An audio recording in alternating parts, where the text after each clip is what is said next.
ان الدین عند اللہ الاسلام۔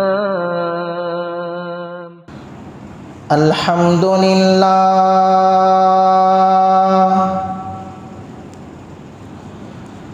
الحمد للہ الذی ابدع الافلاک والارضین،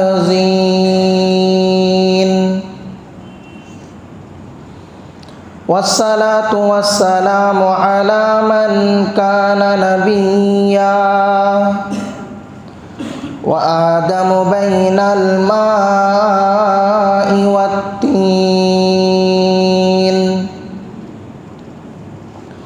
وعلى آلہ واصحابہ اجمعین، اما بعد، فأعوذ باللہ من الشیطان الرجیم، بسم اللہ الرحمن الرحیم، محمد رسول اللہ۔ وقال تعالی فی مقام آخر، ورفعنا لك ذکرک، صدق اللہ العظیم۔ وقال النبی صلی اللہ علیہ وسلم، انا سید ولد آدم یوم القیامہ، وأول من ينشق عنه القبر، وأول شافع وأول مشفع، أو كما قال عليه الصلاة والتسليم۔ اللهم صل على سيدنا مولانا محمد فی اول و اوسط و آخر کلامنا، رب اشرح لی صدری ویسر لی امری، واحلل عقدۃ من لسانی یفقہوا قولی۔ نام احمد سے دلوں کو سرور ملتا ہے، نام احمد سے دلوں کو سرور ملتا ہے، نگاہ فکر کو تازہ شعور ملتا ہے، نصیب کیسا بھی ہو واسطہ احمد کا دے کے، نصیب کیسا بھی ہو وسیلہ محمد کا دے کے، خدا سے جو مانگے ضرور ملتا ہے۔ بزرگان محترم و معزز سامعین کرام اور عزیز ساتھیوں، گزشتہ جمعہ ہم نے یہ عنوان چھیڑا تھا جو بہت ہی بہترین عنوان تھا،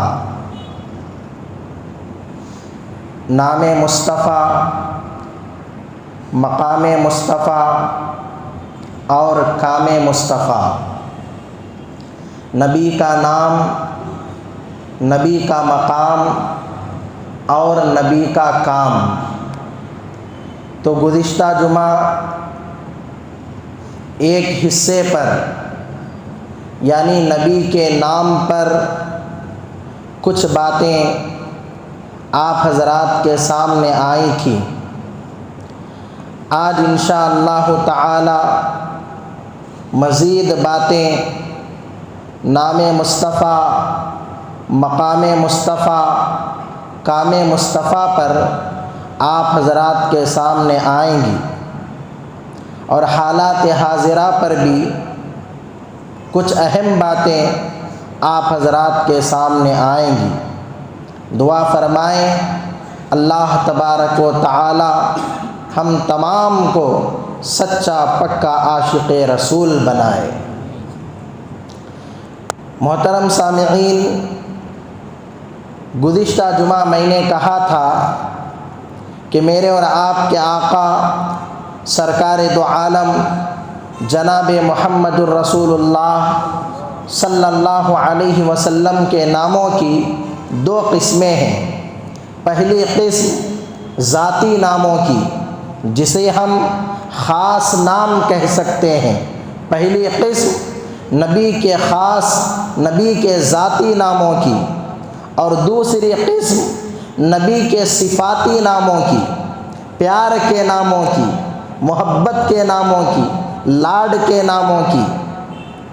اور پہلی قسم ذاتی ناموں میں نے کہا تھا کہ نبی کے ذاتی نام دو ہیں، محمد اور احمد، اور یہ دونوں نام قرآن و حدیث میں موجود ہیں، قرآن و حدیث میں آئے ہیں۔ پورے قرآن پاک میں 4 جگہ نبی کا ذاتی نام محمد آیا ہے۔ پورے قرآن پاک میں سورہ صف میں 1 جگہ نبی کا ذاتی نام احمد آیا ہے، اور اس کے علاوہ احادیث کے ذخیرے میں سینکڑوں احادیث میں نبی کے یہ ذاتی نام ذکر کیے گئے ہیں۔ اور خود اللہ کے نبی نے حدیث پاک میں فرمایا، لی خمسۃ اسماء انا محمد وانا احمد وانا الماحی الذی یمحو اللہ بی الکفر وانا الحاشر الذی یحشر الناس علی قدمی وانا العاقب او کما قال علیہ الصلاۃ والتسلیم، کہ میرے 5 نام ہیں، میں محمد ہوں، میں احمد ہوں، میں ماحی ہوں، میں حاشر ہوں، میں عاقب ہوں۔ اللہ کے نبی نے خود حدیث پاک میں فرمایا، اور اس کے علاوہ بھی کئی حدیثوں میں یہ نام ذکر کیے گئے ہیں۔ اور اللہ کے نبی علیہ السلام نے ایک حدیث پاک میں فرمایا، تسموا باسمی، میرے نام سے نام رکھو، میرے نام سے نام رکھو، یعنی میرا جیسا نام ہے ویسا تم نام رکھو۔ ولا تقتنوا کنیتی، اور میری کنیت نہ رکھو، میرا نام رکھو، میری کنیت نہ رکھو۔ اللہ کے نبی کا نام محمد ہے، اللہ کے نبی کا نام احمد ہے، اور اللہ کے نبی کے بے شمار صفاتی نام ہیں۔ صرف ایک عالم دین مولانا امداد اللہ انور نے اسماء النبی کتاب میں 1000 نام ذکر کیے ہیں، تو سارے صفاتی نام رکھ سکتے ہیں، لیکن جو نبی کی کنیت ہے ابو القاسم، یہ نبی کی کنیت ہے، ابو القاسم یہ کنیت نہیں رکھ سکتے، صرف قاسم رکھ سکتے ہیں، محمد قاسم، سید قاسم رکھ سکتے ہیں، ابو القاسم یہ نہیں رکھ سکتے، یہ نبی کی کنیت ہے۔ تسموا باسمی، میرے نام سے نام رکھو، میرے نام کے جیسا نام رکھو۔ اور میں نے گزشتہ جمعہ کہا تھا، اس نام کو اتنا رکھو، اتنا پھیلاؤ، اتنا عام کرو، اتنا رواج دو کہ دشمنان اسلام مجبور ہو کر یہ کہنے لگیں کہ ہم ایک محمد کو مٹانے چلے تھے، یہاں تو گھر گھر میں محمد ہے۔ اتنا پھیلاؤ۔ اور ناموں کے اثرات ہوتے ہیں، ناموں کے اثرات مرتب ہوتے ہیں۔ نام جیسا ہوتا ہے بچے میں ویسے صفات پیدا ہوتے ہیں، بچے میں ویسے اوصاف پیدا ہوتے ہیں۔ اچھا نام ہوتا ہے تو اچھے اوصاف پیدا ہوتے ہیں، برا نام ہوتا ہے تو برے اوصاف پیدا ہوتے ہیں۔ اور اللہ کے نبی صلی اللہ علیہ وسلم کی عادت شریفہ تھی کہ آپ کسی بھی صحابی کا، کسی بھی بچے کا، کسی بھی بڑے کا، کسی بھی چھوٹے کا، کسی بھی عورت کا برا نام سنتے تو اس کا نام بدل دیتے، اس کا نام تبدیل کر دیتے۔ حضرت علی رضی اللہ تعالی عنہ کے گھر میں حضرت حسن رضی اللہ تعالی عنہ کی ولادت ہوئی۔ اللہ کے نبی تشریف لائے، حضرت علی سے پوچھا، اے علی نام کیا رکھا ہے؟ حضرت علی نے کہا حرب۔ کیا نام رکھا ہے؟ حرب۔ حرب کہتے ہیں جنگجو، جنگ لڑنے والا، قتل و قتال کرنے والا، جنگ و جدال کرنے والا۔ چونکہ حضرت علی جنگی آدمی تھے، میدان کے شہسوار تھے، تلوار والے تھے، تو ان کا ذوق ویسا تھا۔ انہوں نے کہا میں نے نام رکھا ہے حرب، جنگجو، جنگ لڑنے والا۔ اللہ کے نبی نے کہا نہیں، اس بچے کا نام ہوگا حسن، اس بچے کا نام ہوگا حسن۔ پھر 1 سال یا 2 سال کے بعد حضرت حسین کی پیدائش ہوئی۔ اللہ کے نبی تشریف لائے، حضرت علی سے پوچھا، اے علی نام کیا رکھا ہے؟ حضرت علی نے کہا حرب۔ بڑی محبت تھی نا۔ حضرت علی نے کہا حرب، جنگجو نام رکھا ہے۔ اللہ کے نبی نے پھر کہا نہیں، اس بچے کا نام ہوگا حسین، اس بچے کا نام ہوگا حسین۔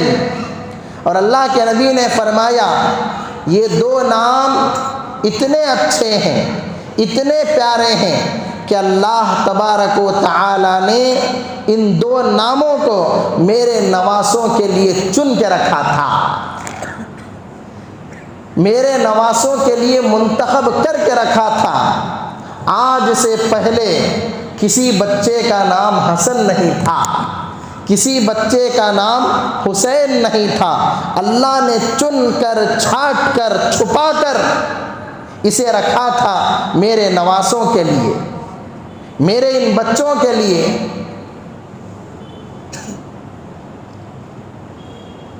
کئی صحابہ کے نام اسلام لانے سے پہلے عجیب و غریب تھے یا اس کے معنی صحیح نہیں تھے۔ اللہ کے نبی نے اسلام کے بعد ان صحابہ کے ناموں کو تبدیل کیا، ان صحابہ کے ناموں کو بدلا، اس لیے کہ قیامت کے دن اللہ تبارک و تعالی حساب و کتاب لینے کے لیے جب بلائے گا تو انہی ناموں سے بلائے گا۔ نام اچھا ہوگا، قرآن و حدیث والا ہوگا، اسلامی نام ہوگا، حضرات انبیاء کا نام ہوگا، حضرات صحابہ کا نام ہوگا، حضرات اولیاء کا نام ہوگا، حضرات صلحاء کا نام ہوگا، حضرات علماء کا نام ہوگا۔ وہاں فخر محسوس ہوگا، نام ایسا ویسا ہوگا،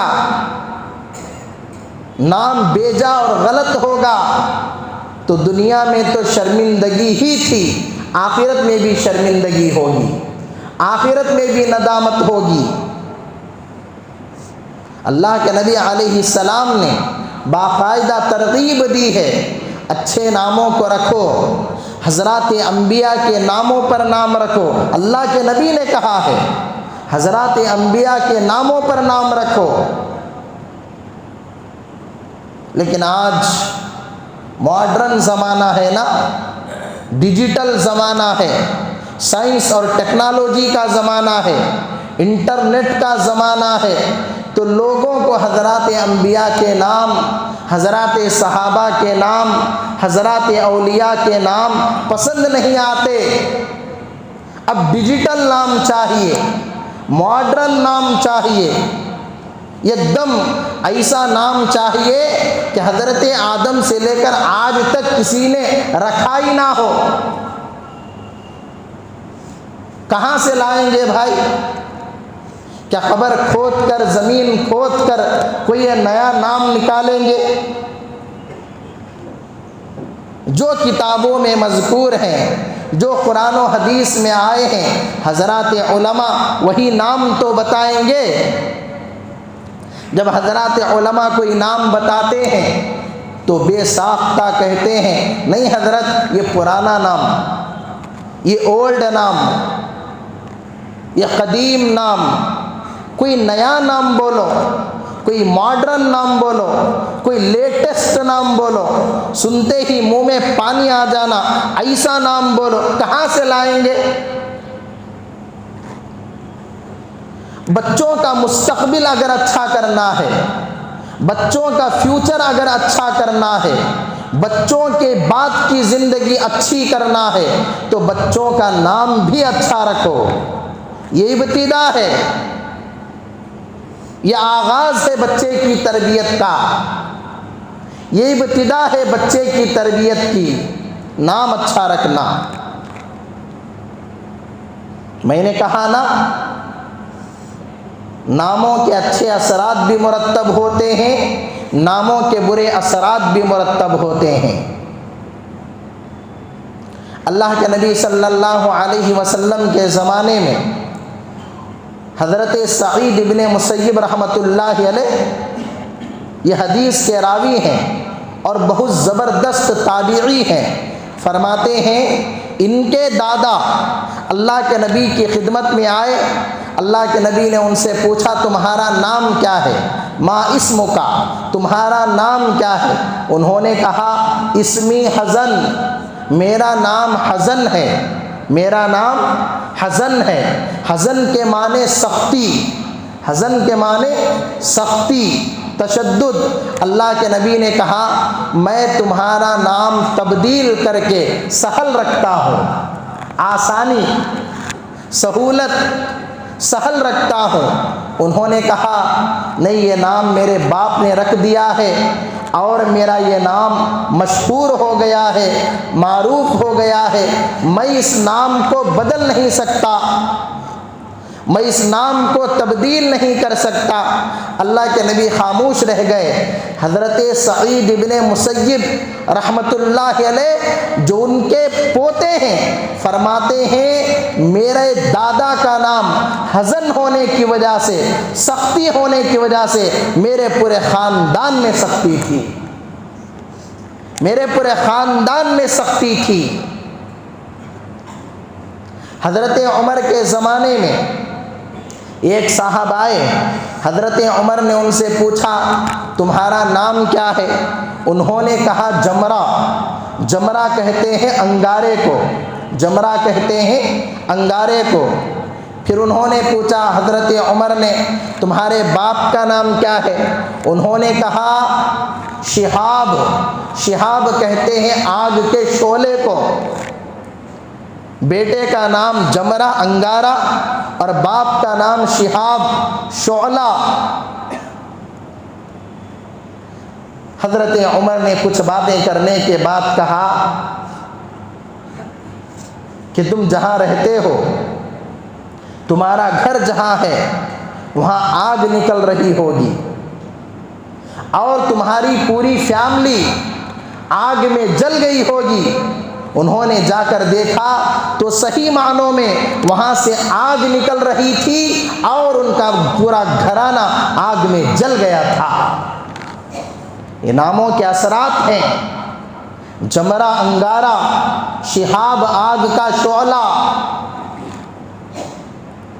ناموں کے اثرات انسان تو انسان، جانوروں پر بھی پڑتے ہیں، چرندوں پرندوں درندوں پر بھی پڑتے ہیں۔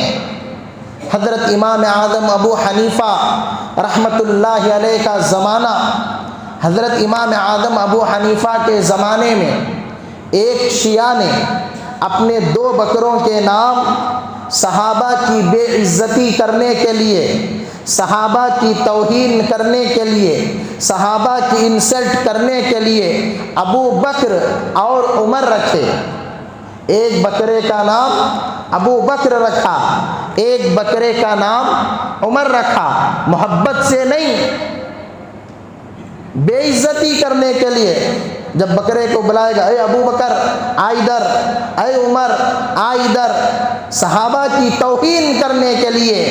اور میں نے اس سے پہلے کے جمعہ میں بھی کہا ہے کہ جس طرح ہم مسلمان کلمہ پڑھ کر مسلمان ہوتے ہیں، کلمہ پڑھ کر مسلمان بنتے ہیں، شیعہ حضرات صحابہ کو گالی دے کر شیعہ بنتے ہیں، حضرات صحابہ کو برا بھلا کہہ کر شیعہ بنتے ہیں۔ ان کا مسلک ہے حضرات صحابہ کو برا بھلا کہنا، حضرات صحابہ کو گالیاں دینا، حضرات صحابہ پر تبرہ کرنا، حضرات صحابہ کو تنقید کا نشانہ بنانا۔ 3 صحابہ چھوڑ کر نعوذ باللہ من ذالک پورے کے پورے صحابہ مرتد ہو گئے تھے، کافر ہو گئے تھے۔ ان لوگوں کا عقیدہ ہے کوئی ملے تو ملے، کوئی ان کو گلے لگائے تو لگائے، کوئی ان کو ہاتھ ملائے تو ملائے، انشاءاللہ ہم نے آج تک نہ ان سے ہاتھ ملائے ہیں نہ موت تک ہاتھ ملائیں گے، نہ آج تک ان کو گلے لگایا ہے نہ موت تک ان کو گلے لگائیں گے۔ جو صحابہ کا دشمن وہ ہمارا دشمن ہے، جو نبی کا دشمن وہ ہمارا دشمن ہے، جو قرآن کا دشمن وہ ہمارا دشمن ہے، جو اسلام کا دشمن وہ ہمارا دشمن ہے۔ اس میں کوئی کانفرنس نہیں چلتی، اس میں کوئی صلح صفائی کی بات نہیں چلتی۔ جو دین کا دشمن ہے وہ ہمارا بھی دشمن ہے، جو قرآن و حدیث کا دشمن ہے وہ ہمارا بھی دشمن ہے، جو اللہ کے نبی اور صحابہ کا دشمن ہے وہ ہمارا بھی دشمن ہے۔ تو صحابہ کی بے عزتی کرنے کے لیے اس ملعون و مردود شیعہ نے ایک بکرے کا نام ابو بکر رکھا، ایک بکرے کا نام عمر رکھا۔ کسی نے آ کر حضرت کو خبر دی، حضرت نے کچھ جواب نہیں دیا، خاموش رہ گئے۔ چند دنوں کے بعد حضرت کے پاس خبر آئی کہ ان 2 بکروں میں سے ایک بکرے نے اس شیعہ کو مار کر اس کا پیٹ پھاڑ دیا ہے۔ حضرت نے مسکراتے ہوئے کہا، میں 100% یقین کے ساتھ کہتا ہوں، میں 100% یقین کے ساتھ کہتا ہوں، جس بکرے نے اس شیعہ کا پیٹ پھاڑا ہے، اسے مارا ہے، وہ وہی بکرا ہوگا جس کا نام اس نے عمر رکھا تھا۔ تحقیق کی گئی تو معلوم ہوا کہ وہ وہی بکرا تھا جس کا نام اس نے عمر رکھا تھا۔ بتانا یہ چاہ رہا ہوں، جب ناموں کا اثر جانوروں پر ہو سکتا ہے، جب ناموں کا اثر جانوروں پر ہو سکتا ہے تو کیا انسانوں پر نہیں ہو سکتا؟ کیا انسانوں پر اس کے اثرات مرتب نہیں ہو سکتے؟ ضرور ہوتے ہیں۔ تو اس لیے اچھے ناموں کو رواج دیں، اچھے نام رکھیں۔ اللہ کا نام رکھنا ہے تو اللہ کے نام کے ساتھ لفظ عبد لگائیں، عبداللہ، عبد الرحمن، عبد الرحیم، عبد الکریم اللہ کے نام ہیں، عبد القدوس، تو اس سے پہلے عبد لگانا ہے۔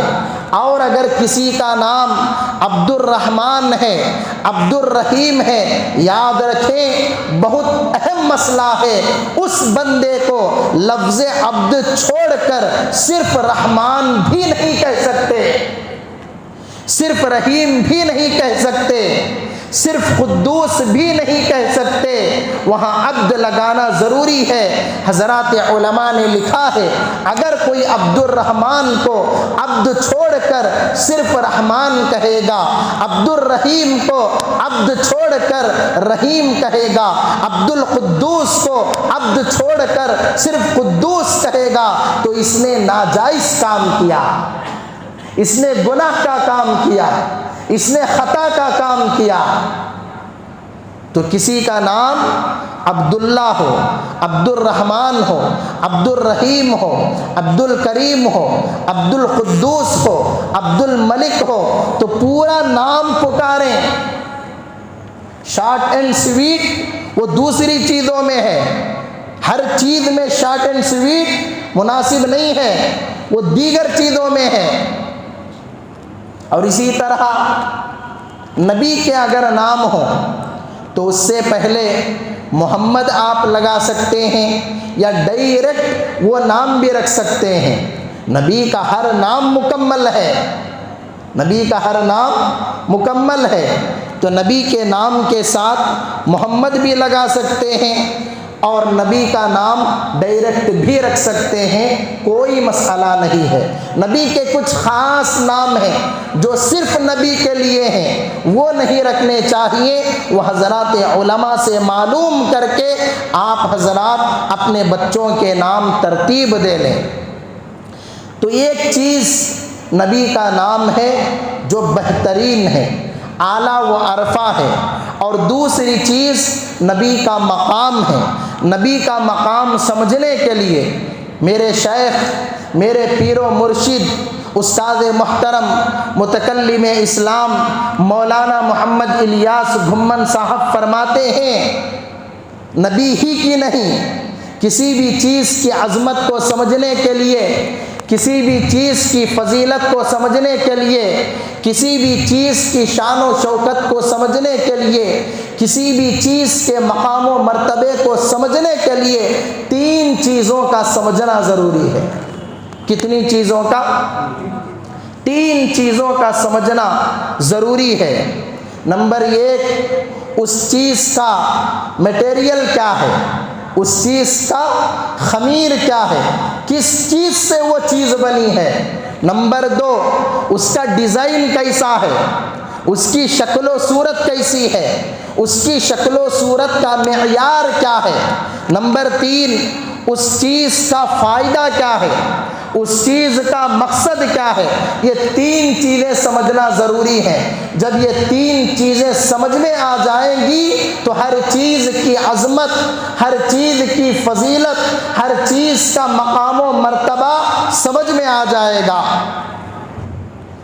تو مقام مصطفیٰ کو سمجھنے کے لیے بھی، نبی کے مقام کو سمجھنے کے لیے بھی 3 چیزوں کا سمجھنا ضروری ہے۔ نمبر 1، نبی کا خمیر کیا ہے، نبی کا میٹیریل کیا ہے، نبی کو کس چیز سے بنایا گیا ہے۔ ہم دیکھتے ہیں تو معلوم ہوتا ہے کہ ایک عام انسان کو، مجھے اور آپ کو اللہ تبارک و تعالی اس زمین کی مٹی سے بناتا ہے۔ کس سے بناتا ہے؟ اس زمین کی مٹی سے بناتا ہے۔ اللہ نے عام انسان کو اس زمین کی مٹی سے بنایا۔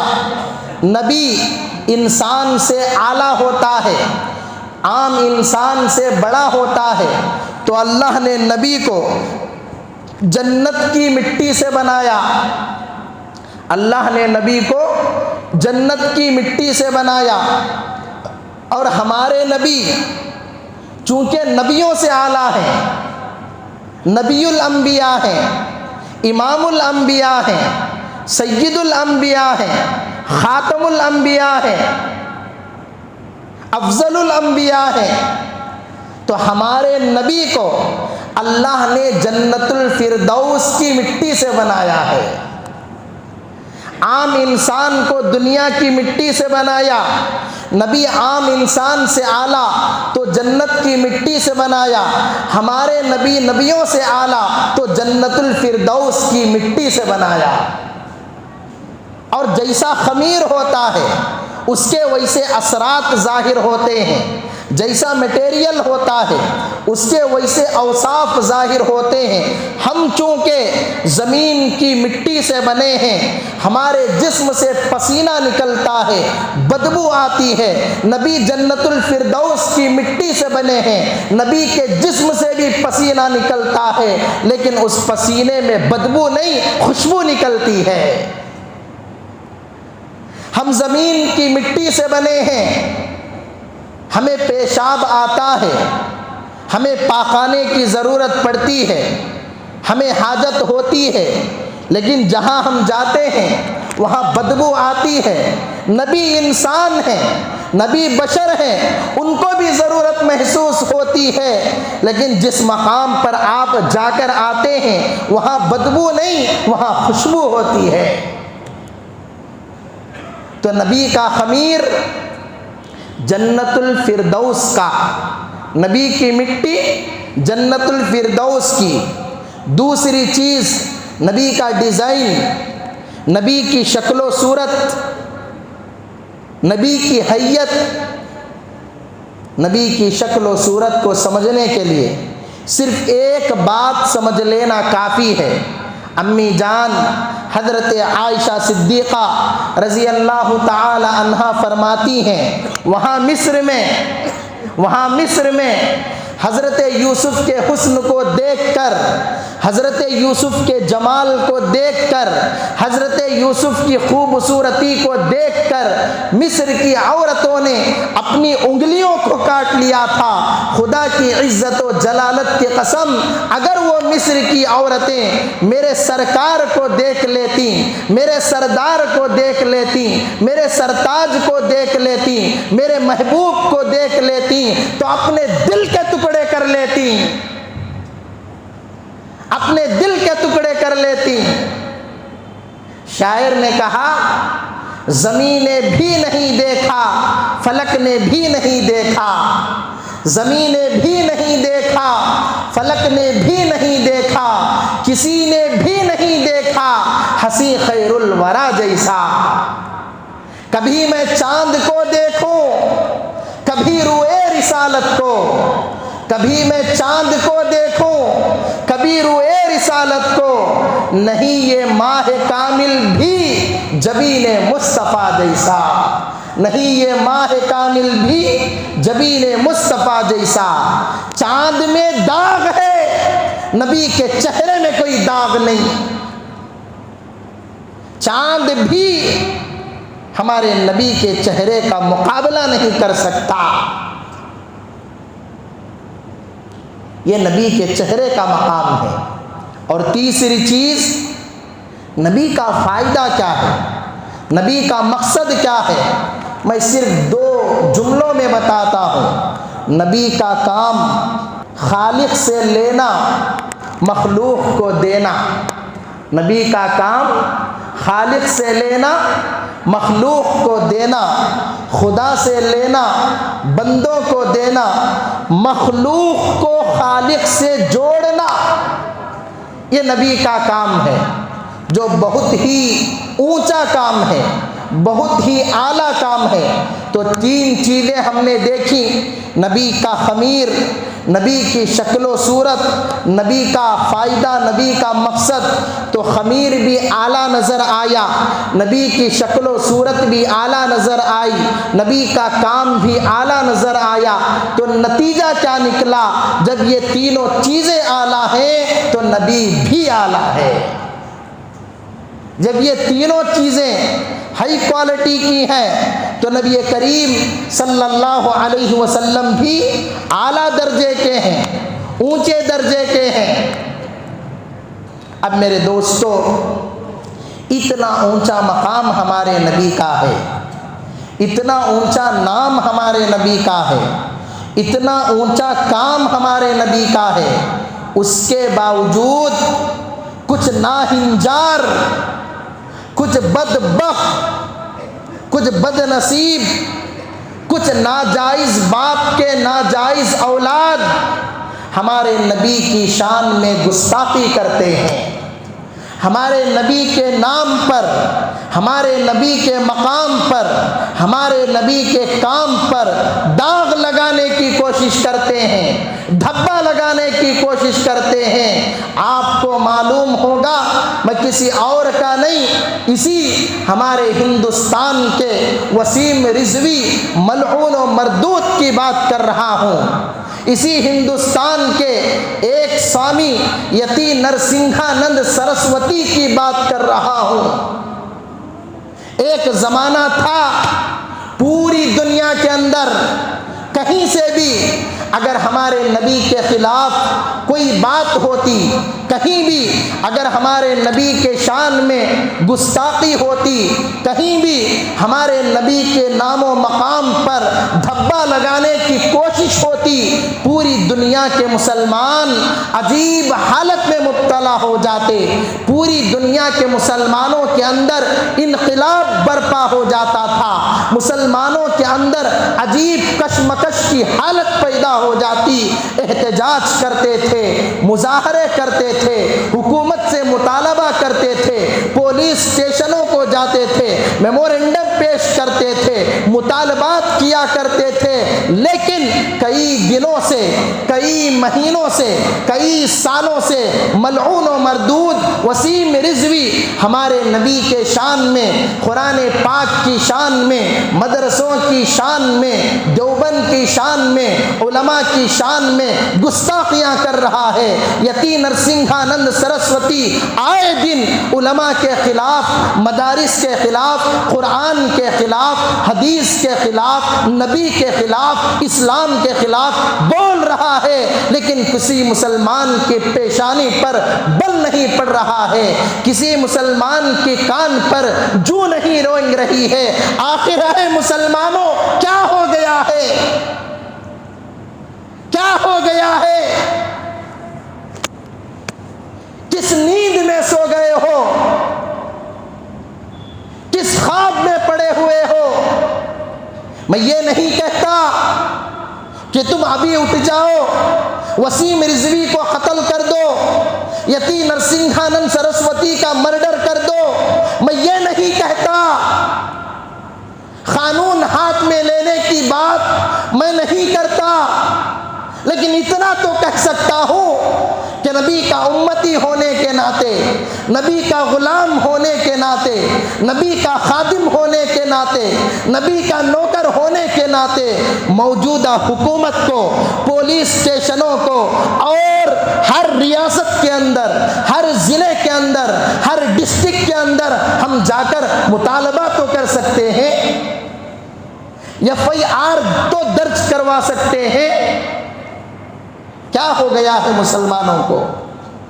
کیسی کیسی باتیں وہ کر رہا ہے، کیسے کیسے بکواس وہ کر رہا ہے، کیسی کیسی غلاظتیں، نجاستیں وہ اپنی زبان سے نکال رہا ہے۔ وسیم رضوی مسلمان نہیں ہے، یاد رکھو۔ کوئی سوچتا ہوگا وسیم رضوی مسلمان ہے، ہرگز نہیں۔ اللہ کے گھر میں جمعہ کے مبارک موقع پر نبی کے ممبر کے سامنے کہہ رہا ہوں، وسیم رضوی مسلمان نہیں ہے۔ وسیم رضوی کافر نہیں، کافر سے بدتر ہے۔ وسیم رضوی منافق نہیں، منافق سے بدتر ہے۔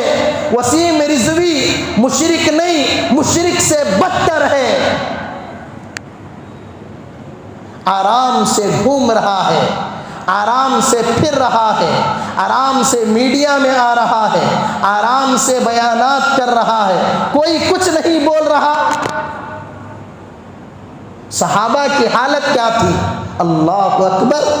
ایک نابینا صحابی، ان کو معلوم ہوا کہ ایک ملعونہ، ایک مردودہ عورت اشعار میں نبی کی شان میں گستاخی کرتی ہے۔ نابینا صحابی، اندھے صحابی، رات کی تاریکی میں، رات کے اندھیرے میں اس کے گھر کو گئے۔ کس طرح گئے اللہ کو معلوم، اس کے گھر کو گئے، اس کے پیٹ پہ چاقو رکھ کر دبا دی۔ صبح سویرے اس عورت کا بیٹا اس نابینا صحابی کو دیکھ کر کہنے لگا، دیکھو دیکھو یہ میری ماں کا قاتل جا رہا ہے، دیکھو دیکھو یہ میری ماں کو مارنے والا جا رہا ہے۔ ایک نابینا اندھے صحابی اسے کہنے لگے، صرف تیری ماں کا قاتل نہیں، میرے نبی کی شان میں جو بھی گستاخی کرے گا میں ان سب کا قاتل ہوں گا، میں ان سب کا قاتل ہوں گا۔ آپ قانون کو ہاتھ میں نہ لیں، آپ ڈائریکٹ جا کر اس پہ وار نہ کریں، لیکن سب مل کر، ہمارے مسلمان سیاستدان ہیں، ہمارے مسلمان تاجر ہیں، ہمارے مسلمانوں کے جو ذمہ دار ہیں، حضرات علماء ہیں، بڑے بڑے مسلمان تاجر ہیں، ان سب کو لے کر ہم جا کر FIR تو درج کر سکتے ہیں، پرامن احتجاج تو کر سکتے ہیں، بغیر کسی لڑائی جھگڑے کے ہم مظاہرہ تو کر سکتے ہیں، اس لیے مسلمانوں، یہ بے حسی کو نکالو، اس بزدلی کو نکالو، اس کم ہمتی کو نکالو، شیروں کی زندگی گزارو، مردوں کی زندگی گزارو، بہادروں کی زندگی گزارو، جرأت مندوں کی زندگی گزارو۔ ہمارے بڑے بزدل نہیں تھے، ہمارے بڑے کم ہمت نہیں تھے، ہمارے بڑے چوہے نہیں تھے، ہمارے بڑے شیر دل رکھتے تھے۔ ہم خالد بن ولید کو ماننے والے، ہم عمر فاروق کو ماننے والے، ہم ٹیپو سلطان کو ماننے والے، ہم سلطان صلاح الدین ایوبی کو ماننے والے، ان کی زندگی گزارو۔ انشاءاللہ عنقریب آپ حضرات کے سامنے بات آئے گی۔ بنگلور میں اور دیگر علاقوں میں ہمارے علماء کی، مسلمان ذمہ داروں کی کوششیں چل رہی ہیں، یہ پرامن احتجاج کے لیے، پرامن مظاہرے کے لیے، پرامن اسٹرائک کے لیے۔ انشاءاللہ تعالی جب بھی اس مظاہرے کے لیے، اس احتجاج کے لیے، اس اسٹرائک کے لیے آپ کو دعوت دی جائے گی تو کیا آپ سارے حضرات اللہ کے نبی کے لیے احتجاج میں شریک ہوں گے؟ آپ سارے حضرات اللہ کے نبی کے لیے سڑکوں پر آئیں گے؟ آپ سارے حضرات اللہ کے نبی کے لیے ملعون و مردود وسیم رضوی کو پھانسی کے پھندے پر لٹکانے کے لیے FIR درج کروائیں گے؟ انشاءاللہ میں بھی دم نہیں ہے، بولو انشاءاللہ۔ ضرور بھی ضرور ہم اس احتجاج میں شریک ہوں گے، اور انشاءاللہ کچھ نہ کچھ ہماری طاقت کے مطابق کر کے، ہماری بساط کے مطابق کر کے اللہ کے نبی کے عاشقوں میں اپنا نام شمار کرائیں گے۔ اللہ تبارک و تعالی سے دعا ہے کہ اللہ تبارک و تعالی ہم تمام کو کہی گئی باتوں پر، سنی گئی باتوں پر عمل کرنے کی توفیق نصیب فرمائے۔ آمین۔ وآخر دعوانا ان الحمد للہ رب العالمین۔ اللهم صل على سيدنا محمد، اللهم صل على سيدنا